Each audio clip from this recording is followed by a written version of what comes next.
The Russians are coming. The Russians are coming. The Russians have landed. Just don't panic. The Russians are coming. They'll be shooting people in the streets.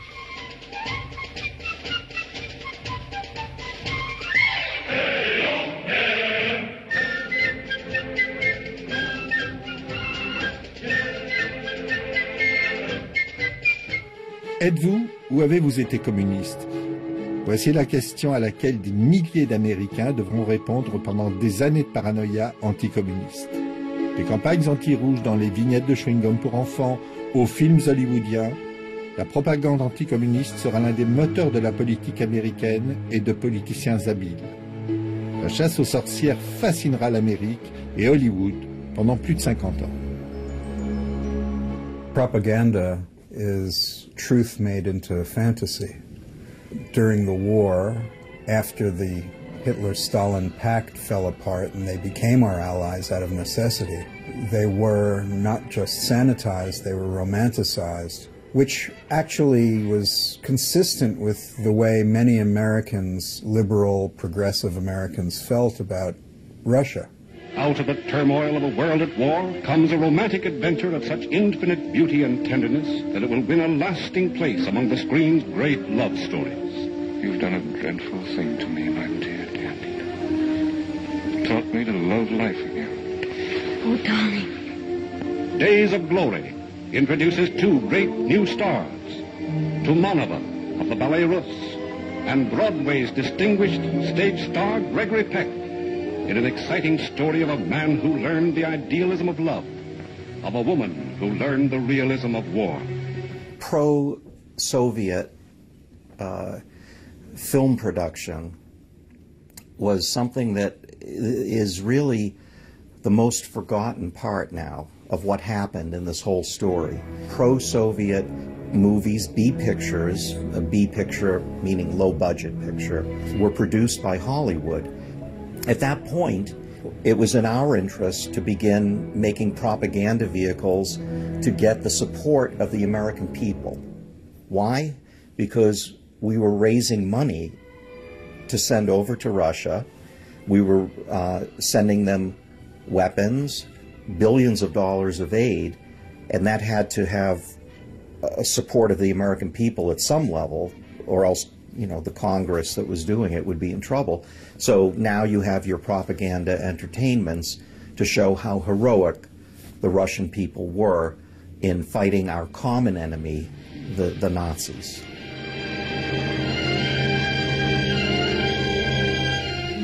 Mission to Moscow is my report to the American people as ambassador of the United States to the Soviet Union. I wrote it as I saw it and lived it. Warner Brothers have courageously filmed it, true to the history as I saw it in the making. Mission to Moscow, the behind-the-scenes story of every world-shaking crisis of our day, the cataclysmic events which changed the entire course of human history. Behind the walls of the Kremlin, you'll learn the secret of the Russian power that smashed the Nazi tide. You'll learn for the first time the whole shocking truth about the plot that set off the powder keg of the world. So you were working out a deal? Naturally. As representative of Germany? Of Germany and Japan. What happened is the further you went through the course of the war, the more major studios and major movie stars got involved. So just a couple years later, MGM, which was the #1 studio, Warner Brothers, another big studio, they began making movies like Mission to Moscow and Song of Russia, and, you know, Robert Taylor, a huge action star, handsome leading man, visiting Moscow as a musician, and he falls in love with this Russian girl and all this.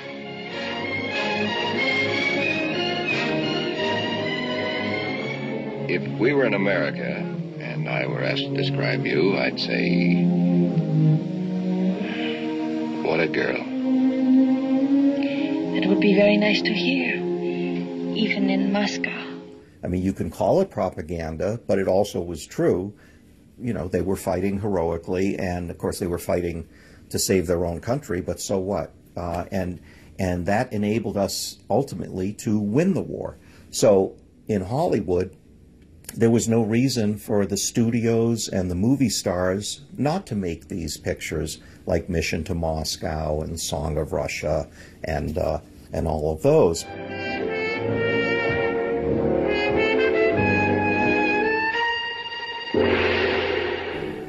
You are the first American I've ever met with a soul.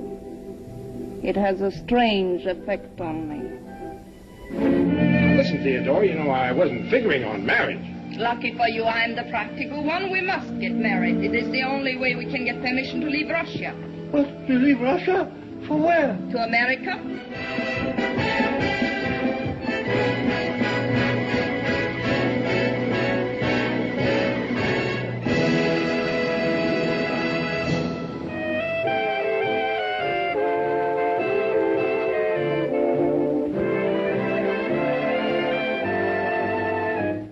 When we won the war and the powers sat down to divide up the after-war scenario, you had Churchill and Stalin and FDR, and Stalin kept saying, you know, I must have this, I must have that, I must have this, I must have that. And he ended up with, you know, let's say 2/3 of everything instead of 1/3. Right after that, the Iron Curtain descended. And all of a sudden, everything that had happened for the past 5 years was reversed. So no more good feelings about our Soviet allies. It all changed 180 degrees. And all of a sudden, everybody who had helped the war effort was put in the position of defending. Why did you help the war effort? Look at this. They're communists who are trying to take over the world now. The Iron Curtain has come down. That was Churchill's famous phrase. What were you thinking? En 1947, la guerre froide est officiellement déclarée. L'administration américaine et le FBI voient des communistes partout. La peur est réelle. L'Amérique est terrorisée par la bombe atomique et tombe dans la paranoïa absolue. Les films de propagande institutionnelle pour mettre en garde les Américains contre les dangers du communisme se multiplient. The opposing point of view in this conflict rests on a fundamentally different vision of man. As a creature not of God, but of the state. In this system, the value of individual man diminishes sharply, and the state is all important. The state will run his life for him, his political life, his business life, his social life. Well, propaganda to work has to be everywhere. Propaganda is advertising, and advertising means you have to manipulate and massage the mind. The survival town Atom Test measured a model village in the Nevada desert against the awesome power of nuclear energy. Buildings of various materials went up. $1 million worth of equipment was installed, including lifelike mannequins, and tons of food to measure the contamination caused by radiation. The big dolls were survival town's sole inhabitants.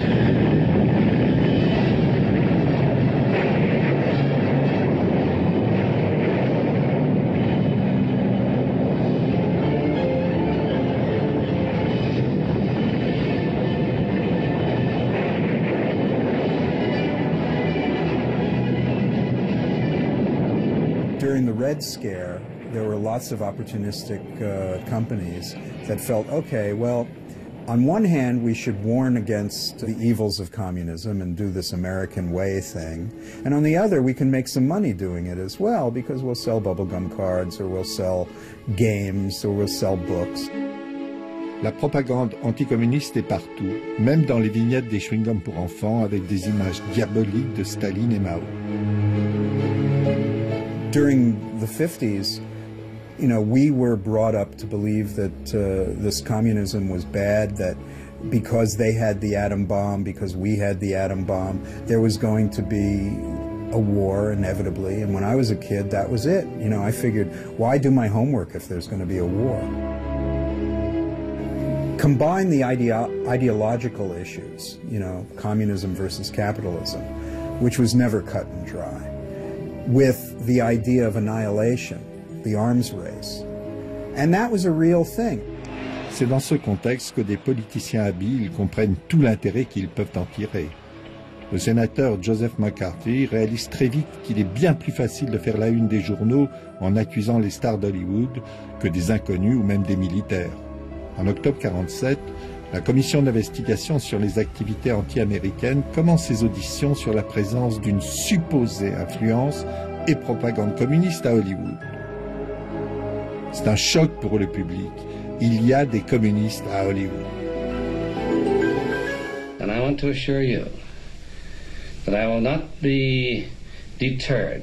By 1947, the House Un-American Activities Committee had convened, and they started calling the Hollywood heads of studios and big star actors up to testify.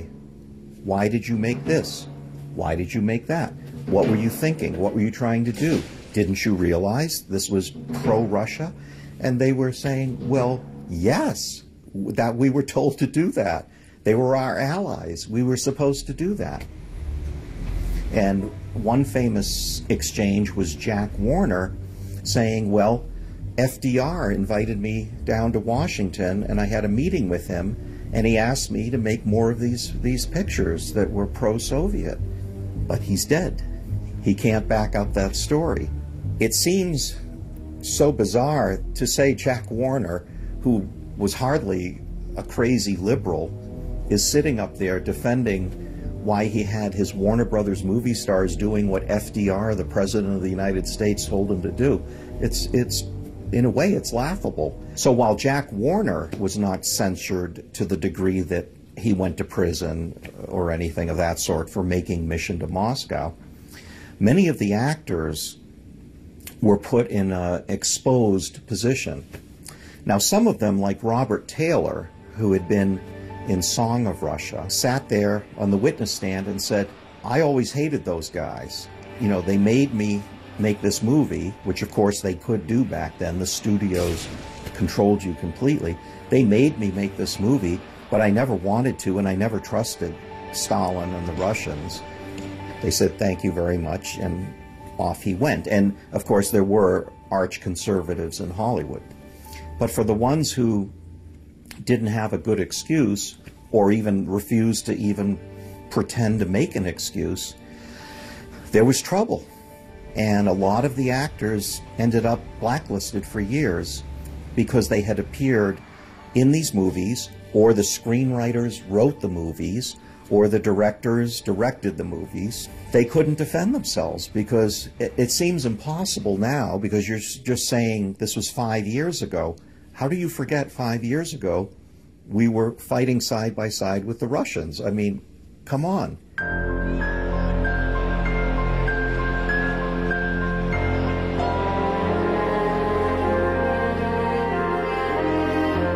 Humphrey Bogart and, of course, Lauren Bacall, they were liberals. And famously, they were not going to be intimidated. They took a train to protest all the liberal actors and directors, John Huston, in 1947, the first wave of HUAC hearings. They got into huge trouble. The press was not sympathetic. They were intimidated, and Bogart had to have his press machine put out pieces saying, I'm no communist, because simply by protesting against the process of the House Un-American Activities Committee, he was labeled a communist sympathizer, if not an actual communist.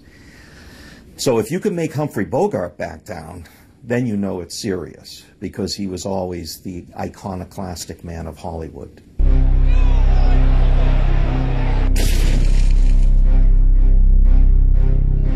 Hollywood se divise. Certains vont collaborer et dénoncer, comme Elia Kazan, Robert Rossen, Edward Mitrick ou Gary Cooper. Et même Ronald Reagan, dont on apprendra l'implication que des années plus tard, lorsque les dossiers du FBI seront révélés au grand public. Au même moment, au FBI, un dossier est ouvert sous le numéro 1382-196 sur un acteur. Taille 1,83 m, poids 79 kg, yeux bleus, non, Ronald Reagan. Hoover sait que Reagan, alors démocrate, entretient des liens avec la mafia via son ami et avocat Sidney Korshak.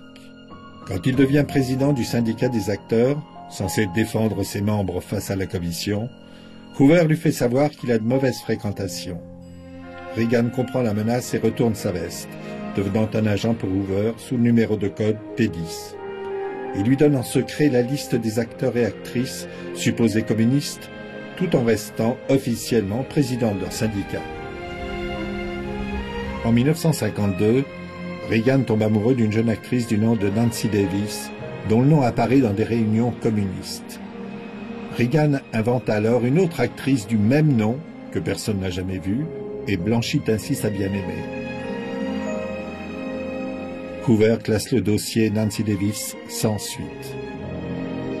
The paranoia at that time was quite real. I mean, people were losing their jobs. People were losing their livelihoods. People were killing themselves during the Red Scare.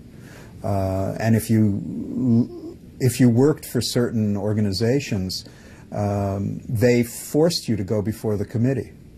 You know, it was not we were the land of the free and the home of the brave, but we were cowards when it came to this kind of ideological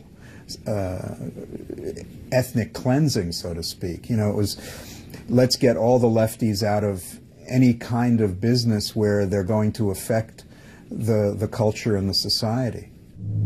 L'industrie cinématographique est alors terrifiée par la possible réaction du public et le boycott des cinémas. Les patrons de studio organisent une réunion à l'hôtel Waldorf Astoria de New York. Ils acceptent tous de refuser d'embaucher des membres ou des sympathisants du Parti communiste et de les blacklister. Cécile B2000 est parmi les plus virulents. Le seul qui refuse de signer ce pacte est Samuel Goldwyn qui déclare « C'est mal ce que vous êtes en train de faire, je ne signerai pas. Ces gens n'ont rien fait pour être blacklistés, je suis contre. » Il sera le seul. La liste noire est déclarée. 19 scénaristes et réalisateurs sont convoqués à Washington devant la commission chargée de la chasse aux communistes. Tous décident, au nom du premier amendement de la Constitution, de refuser de répondre à la question « Êtes-vous ou avez-vous été un membre du Parti communiste ?» Les 10 premiers sont solidaires.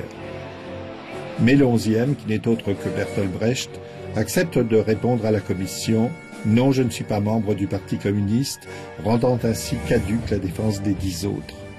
Félicité par la commission, Brecht s'envole le lendemain pour Paris. La commission suspend ses interrogatoires et condamne les 10 premiers à 1 an de prison pour avoir refusé de témoigner. C'est ainsi qu'ils vont devenir les fameux 10 d'Hollywood.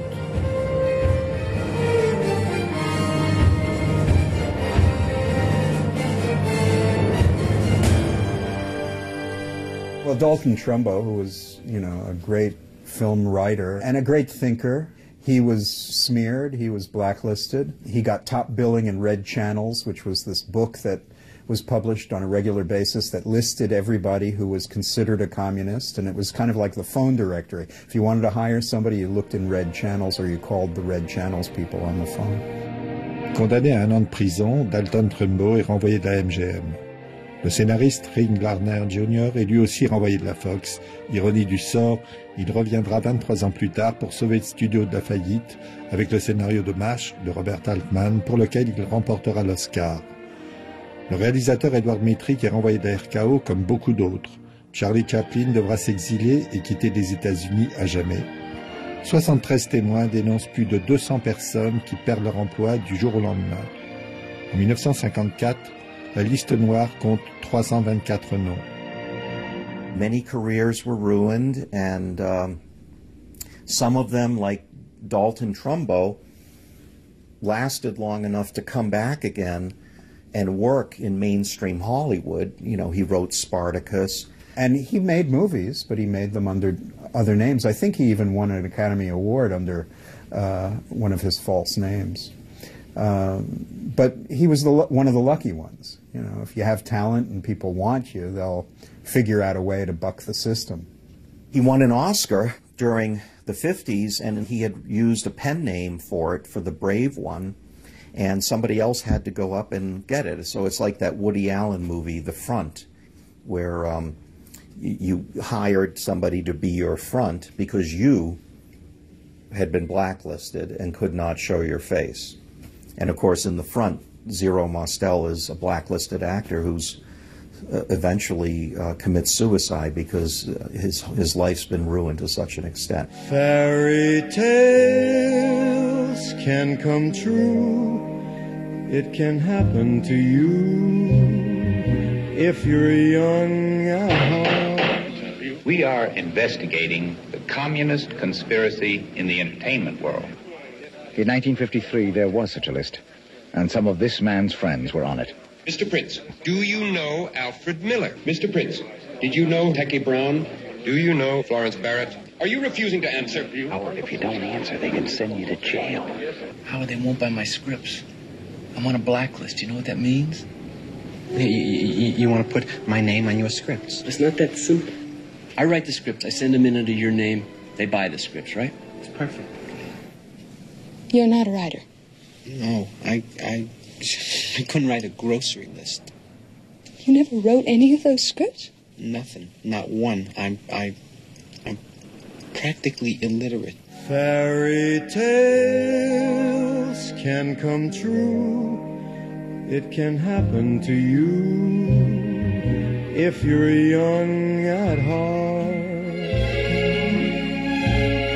For it's hard, you will find, to be narrow of mind if you're young at heart. Right after the war, we started making anti-communist movies. You know, the Nazis were no longer our enemy, the communists were. So, you know, I Married a Communist Spy and films like that became the favorite fare of Hollywood. And they did it in part to assuage the committee. You know, they did these films not because they felt they would make a ton of money. They did these films so that they could be left alone to do their other more benign films. So it's always interesting to see the progression of American thought through the movies.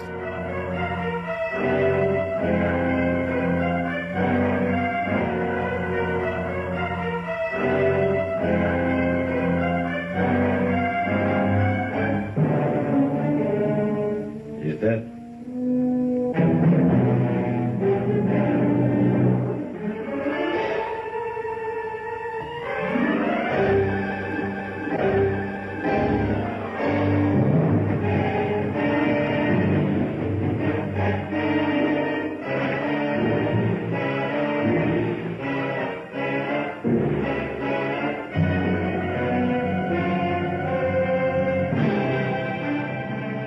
Hollywood never does everything all together. There was a wave of anti-communist movies, but again, they were B movies, and you're really not talking about big commercial successes.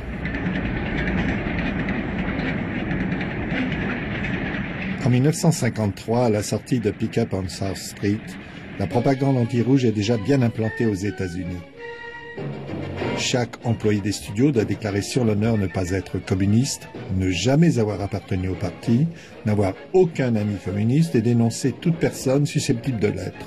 From the bright lights of Broadway through the subway undergrounds to the gutters of South Street, they followed this woman, the bee girl who became a sitting duck, to track down her man with a caress, a kiss, and a promise. As the whole underworld joins in a scorching counterblast against the spy menace in Pick-up on South Street. En France, depuis la fin de la Seconde Guerre mondiale, le Parti communiste est très important. Et les films anticommunistes américains sont souvent édulcorés par le doublage de la version française. C'est ainsi que le film de Samuel Fuller est rebaptisé en français « Le port de la drogue » et les espions communistes y deviennent des trafiquants de drogue. That film you stole had government information on it. That girl was carrying TNT and it's gonna blow up right in your face. None of them were big hits, big box office hits. People didn't take them especially seriously, no. And maybe they didn't even like them especially. The Red Menace in 1949, My Son John in 1952. There were many of these, and some of them, like I Married a Communist, were so goofy that, again, you watched them almost for the fun of it, because it was like a communist gangster movie. Like the communists are gangsters trying to take over the United States, which actually was the plot of one of Mickey Spillane's big best-selling books, too, in that period, One Lonely Night. But other movies were not done in such a black and white way, but it was never a huge wave. I mean, the big Hollywood movies were Audrey Hepburn and William Holden and Cary Grant, and I mean, that's what the big commercial successes were. It wasn't something like I Married a Communist. Don't! No! No! No! No! All right. Tell Banning I saw what he wanted me to see. Now I'll find my own way out. Howard Hughes, qui dirige alors la RKO et qui est connu pour sa peur paranoïaque des communistes, décide de produire une série de films de propagande anticommuniste, dont I Married a Communist, mais aussi The Whip Hand et Jet Pilot. Il se sert de ces productions comme test pour juger de la loyauté de ses employés. Toute personne qui refuse de travailler sur le film est aussitôt renvoyée. Mais ces films anticommunistes sont des échecs commerciaux.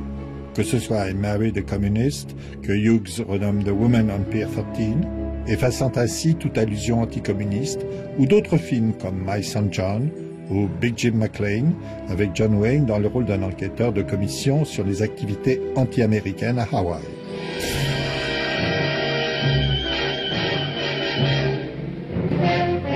And it was a big job that brought Jim McLean to Hawaii, bigger than any he'd ever tackled before, because the islands we'd fought so hard to protect not too long ago were in danger again. For behind the splendor of Diamond Head, the glamour of Waikiki, the exciting tempo of Pearl Harbor, an insidious new enemy was at work. In waterfront dives, McLean felt the intruder's hand, but he could never see his face. But each road suddenly came to a dead end. I have subpoenas for everyone in this room. You're pretty tough when you're talking to some guy that's only half your size, ain't you? You just got big enough. But you'd start getting the anti-communist rhetoric in so many different media. Film was only one of those media. You'd get it on television, you'd get it in plays, in books, paperback tawdry novels, comic books. And all of this was in response to not just the political times that we were entering into a Cold War, but get the committee, get the investigators, get the witch hunters off our backs. I'm John Wayne. Is there any better or equal hope in the world, Lincoln asked, than the ultimate justice of the people? We Americans believe there is not. The stonework of our national life is made of this belief. We believe in many things, but this belief that man is a responsible being bears out our own unique stamp as a nation. As a people, we are active and often noisy. We are proud. We are sentimental. Beauty is of national concern to us. We are all these things and many more, but above everything else, we are free. We believe in the ultimate justice which we as free men can create. Our heritage of freedom is our most priceless possession. Men before us have died to keep it alive, and men in our times have done the same. But although men have died to preserve it, and they die again. You still had J. Edgar Hoover finding communists everywhere he looks around, under the beds and so forth. But at the same time, you can watch Sid Charisse slowly melt the ice for Fred Astaire and see that the American way is the best way. You know, Ninotchka, the romantic comedy with Garbo from 1939, shows up again in 1957 as Silk Stockings with Fred Astaire, and now it's Sid Charisse in a musical version where she's the Russian apparatchik.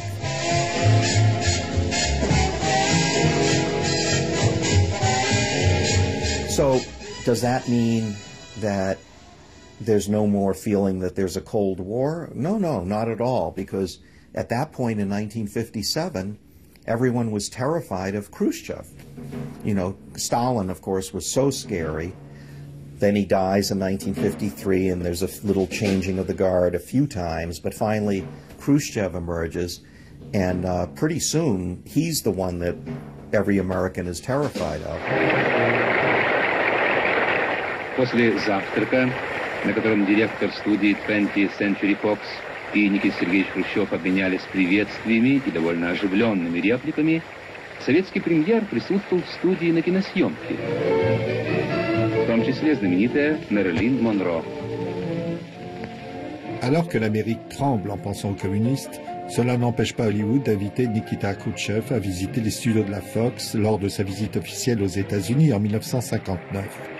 Il est accueilli sur le tournage du film Cancan par Shirley MacLaine, Frank Sinatra, Louis Jourdan et Maurice Chevalier, alors que la chasse aux sorcières continue toujours à Hollywood. Khrushchev definitely kept the element of fear alive, because even though we know now much of what he did was a bluff, you know, the Russian army, the Russian military, the resources, they had almost nothing. But to us, it was, you know, the race, the arms race, the space race. We considered them our equal, and we were always worried about them being our superior. You know, the Cold War, it goes on well into the 1960s. Don't forget, you also have China emerging. So if you aren't scared enough of Stalin, or you're not scared enough of Khrushchev and banging the shoe and we will bury you and all of this, you know, then you have Mao, who of course was a big problem for Khrushchev, but we didn't know that. Only years later did we find out that, very cleverly, Nikita Khrushchev was making a big show that he never could have backed up with his lack of resources, but he certainly fooled us. Cuban Missile Crisis worked out, luckily, but we were waiting every day for the whole thing to start World War III. Castro marks the second anniversary of his revolution with the biggest military parade ever staged in Cuba, featuring tanks and other heavy weapons from Russia and Red Czechoslovakia. Shortly afterwards, Castro demanded the United States Embassy drastically reduce its staff to 11 persons. It was the last straw in his long campaign of provocation and harassment. President Eisenhower broke off diplomatic relations with a message read by Press Secretary Haggerty. There is a limit to what the United States in self-respect can endure. That limit has now been reached. I was 11 at that time for the Cuban Missile Crisis, and I can tell you, we weren't laughing. I mean, we were scared. I was of the generation where in the first grade we did the duck and cover thing under our desk. You know, just think about this now. What was that for, the duck and cover? It was so that if there was a nuclear attack and a bomb landed right through the roof of your school, you would be under your desk doing this so that you wouldn't get hurt. So, okay, so what happens to the nuclear bomb because you're ducked under your little wooden desk? I mean, that's what I mean. It's ridiculous. Remember what to do, friends. Now tell me right out loud. What are you supposed to do when you see the flash? So much of this is funny, but we weren't laughing on these things, and there was nothing funny about the Cuban Missile Crisis. There really were people who built bomb shelters, and the civil defense programs that the government was maintaining and promoting to the American people, you know, they were telling you, buy a year's worth of canned food so you can live in your bunker until the radiation goes away. I mean, like, what? But the bomb shelter people were there, and some of those were, you know, nutty people who were crazy paranoid, but some of them weren't, I think. La paranoïa est à son apogée quand John Frankenheimer réalise Un crime dans la tête. Laurence Harvey joue un ancien soldat de la guerre de Corée qui a subi un lavage de cerveau des communistes dans le but d'assassiner le président des États-Unis. La presse communiste de l'époque le dénonce comme, ouvrez les guillemets, un poison et l'atteinte la plus vicieuse jamais faite pour tirer profit des tensions américano-soviétiques.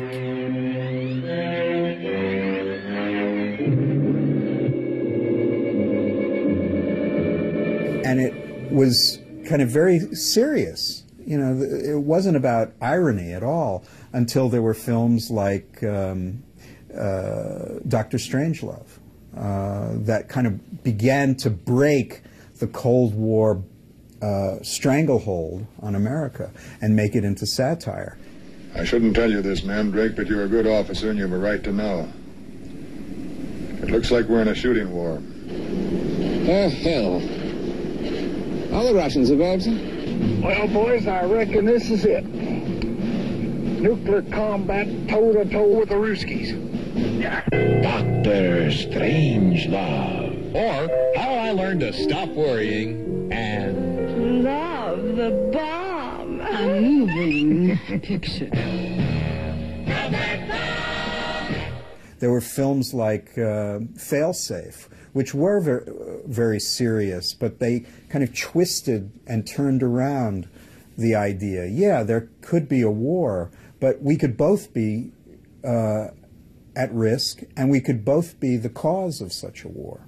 Quand Lyndon Johnson est candidat à la présidence en 1964, il s'assure la victoire grâce à cette publicité incroyable. 3, 2, 1, 0. These are the stakes. To make a world in which all of God's children can live, or to go into the dark. We must either love each other, or we must die. So the Cold War started thawing on the screen when screenwriters coming out of that blacklisted period were able to start writing again in a progressive way. So in a weird sense, it was really true that there were all these lefties writing message films for Hollywood, but they were doing it in a very creative manner. And once they were able to be creative again, they started writing more message films. En 1964, Sidney Lumet décide avec Walter Bernstein, scénariste blacklisté, de réaliser Failsafe. Au même moment, Stanley Kubrick prépare Dr. Strangelove d'après le roman Red Alert, produit par le même studio, la Columbia. Kubrick et la Columbia décident d'attaquer les auteurs de Failsafe pour plagiat. Le scénario des deux films est quasiment identique. Mais là où Kubrick parodie des militaires psychopathes, Sidney Lumet utilise le réalisme, se situant presque à la limite du documentaire.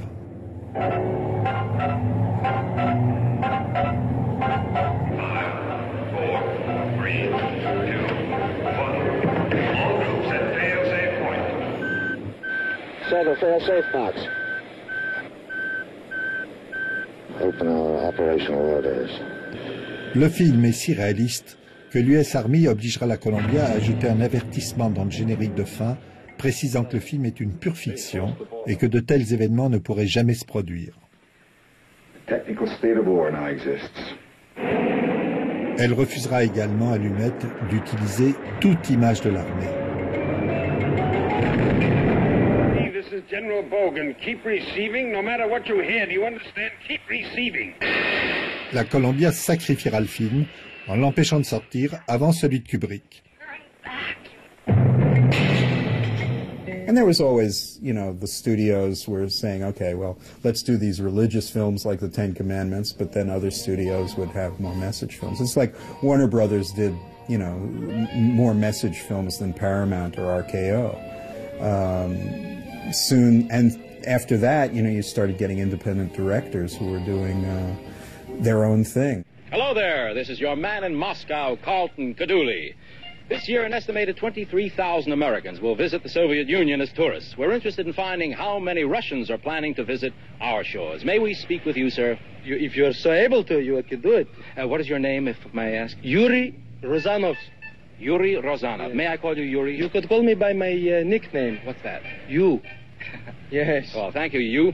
Are you planning in the near future to visit our great country? Indubitably not. You don't plan to visit? Not than your tintype. Are you interested in seeing America? Not for a minute. I have been there. You have visited yes. our fine country. When, sir? I was there Sunday. Sunday a week. You mean a week ago Sunday you were in America? Sunday I was there. Well, tell me, sir, how did you get there? I got there, you guess. Well, you were in a tour, an excursion? No, I wasn't. By plane? No. By boat? Submarine. That's hard to believe, sir. That's hard to believe. It's an amazing story to behold, but we could demonstrate it to you. Could you? Well, how could you demonstrate this? We have photographs. You have? Moving. Moving photographs? Moving pictures. Where will we see these? You right here?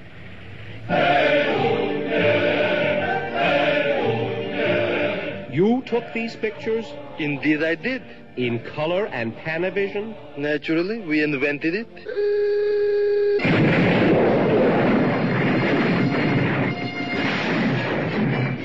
You see, that is how we got to America.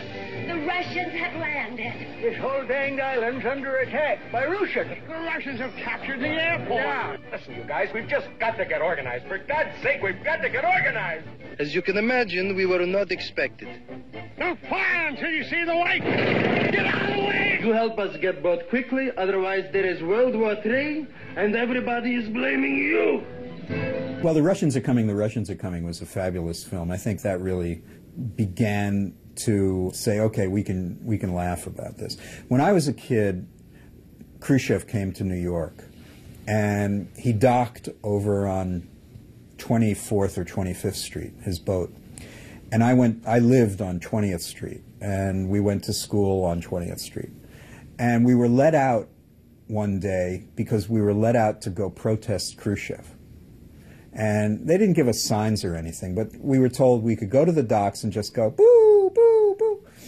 And I was going, boo, boo, boo. And there was a big, heavy New York cop. They used to wear these great coats, and, you know, they were all drunkards a little bit. And he looked down at me and said, why are you yelling? And I said, because it's Khrushchev. He says, so what's wrong with Khrushchev? He says, well, he's a bad man. I said, he's just a guy. And that was a cop. You know, and it kind of made me think, even at 8 years old or however old I was, that, yeah, you know, I'm being pushed into doing something that somebody else wants me to do. And that something else was, you know, be a tool of the propaganda. Les années 60 voient la figure de l'espion devenir le centre incontournable du genre.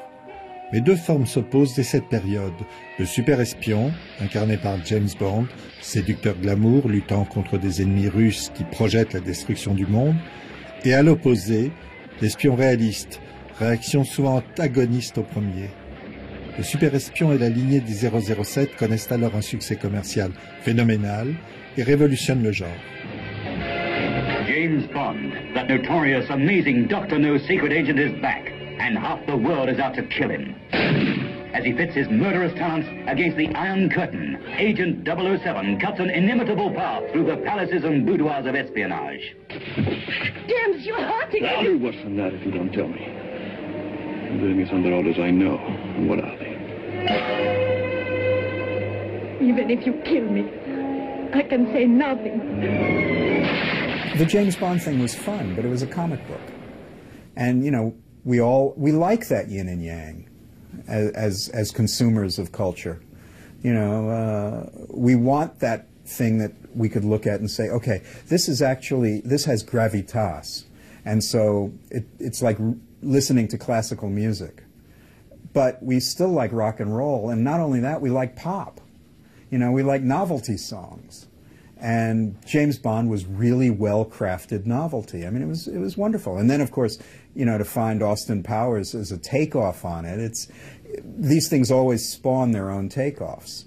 And Dr. Strangelove was a takeoff of 7 Days in May, of Failsafe, of On the Beach, all these nuclear movies that brought fear to our hearts. Durant la seconde moitié des années 60, sous l'impulsion d'auteurs comme John le Carré, Len Dayton ou Somerset Maugham, Le film d'espionnage vise maintenant à dénoncer la réalité de la guerre froide et de l'espionnage au quotidien. L'espion qui venait du froid ou même le rideau déchiré montrent un visage beaucoup moins glamour de l'espion et des services secrets. The book the world could not lay down now stands with the great motion pictures of all time. John le Carré's magnificent best-selling novel, The Spy Who Came In From the Cold. What the hell do you think spies are? How big does a cause have to be before you kill your friends? The spy is no longer a romantic. The spy is a really unfortunate. Well, it's the same with the third man.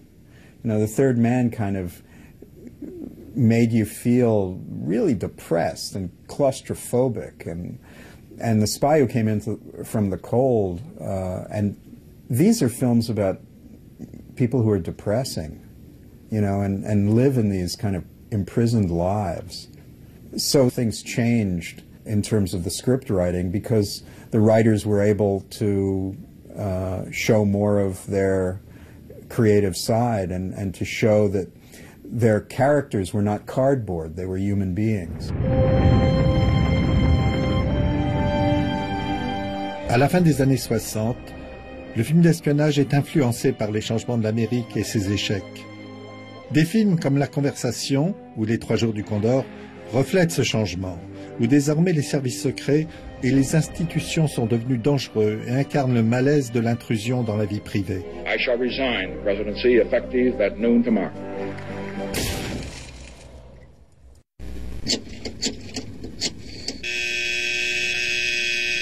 This is a major. This is Joe Turner. Identification? My name is Turner. I work for you. Now listen. Identify yourself. What is your designation? Condor. Something has happened. Section 9, Department 17. The section's been hit. What level? What level? Level of damage. Everybody. Dr. Lapp, Janice, Ray, Harold. Everybody is dead. What is it? What is it? Are you damaged? Damaged. No. Are you armed? Identify the armament. It's a .45 automatic. Will you guys bring me in, please?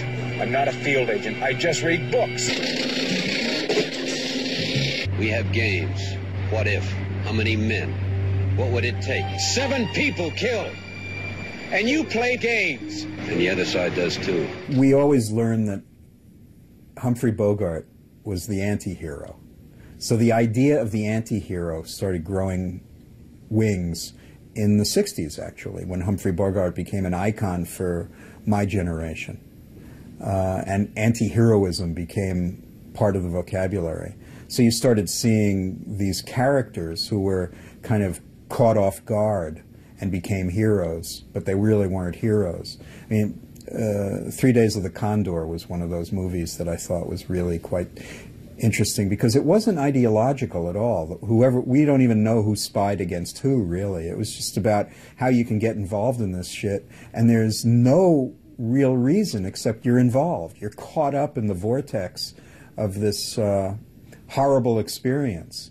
And so I think more and more the ideological element of spy movies or war movies get pushed away, and you get the human element, and the human element leads to this fact that you're in a cycle, and you have no control over it.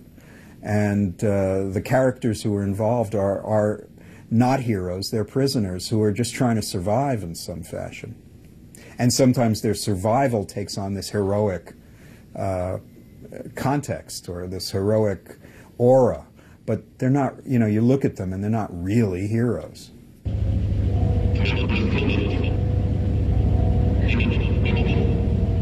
This is a world of hidden mics and two-way mirrors. A world where nothing is private. Do you think we can do this? Later in the week. Do you think we can do this? Harry Call is an expert. The best there is. Let me tell you something about Harry Call. The best, bar none. I'll drink to that. Best what? The best bugger on the West Coast. What about me? He can bug anybody, anytime, anywhere. Nobody knows how you did it, though, Harry. Caused a hell of a scandal, too. Look, do you see him? The man with the hearing aid, like Charles. He's been following us all over. They're not people to him. just voices. And the conversation, I mean, that is, Gene Hackman is so the anti-hero. I mean, he goes beyond Bogart. You know, here's this guy who lives in this crappy loft and maybe gets laid every so often, but wears this crappy raincoat, and all of a sudden he's involved in this thing, and his conscience takes over. But he would much rather be somewhere else. Yeah, that's a terrific movie for showing how, you know, there is nothing special, there's nothing to aspire to in the world of spies or any kind of ideology. En 1983, le président Ronald Reagan lance le projet Guerre des étoiles, un gigantesque programme spatial qui a pour but de pousser l'Union soviétique dans une course à l'armement financièrement désastreuse. Rétrospectivement, ce programme est considéré aujourd'hui comme avoir contribué à la chute de l'Union soviétique. En quelques années, Reagan a mis à terre l'empire du mal, comme il l'avait surnommé, en l'amenant sur le terrain d'une compétition militaro-économique visant à l'asphyxier financièrement. C'est dans ce contexte que John Milius réalise L'Aube rouge, film hautement paranoïaque, qui raconte l'invasion des États-Unis par le bloc soviétique, obligeant une bande d'adolescents dirigée par Patrick Swayze à mener la guérilla. What's going on here, my friend?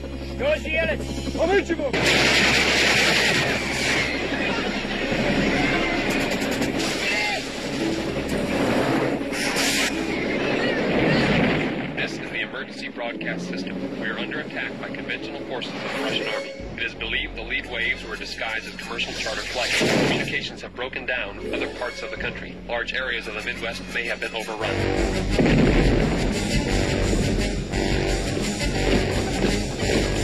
They know who all of you are. They're looking for you.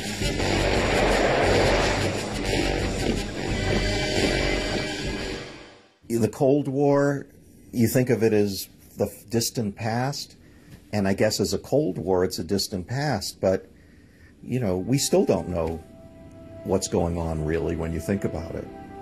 You look at the last 10 years, you know, we're not friends really with the Russian.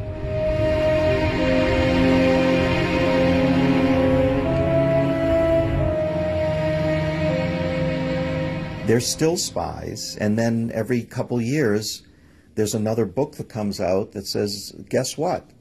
You know, he was a spy. And then there's 500 pages of documentation, and you say, okay, I didn't know that, but now I do. And I always think to myself, so what else don't we know? Because you know that 2 years from now there'll be something else we didn't know that all of a sudden, you know, here it is.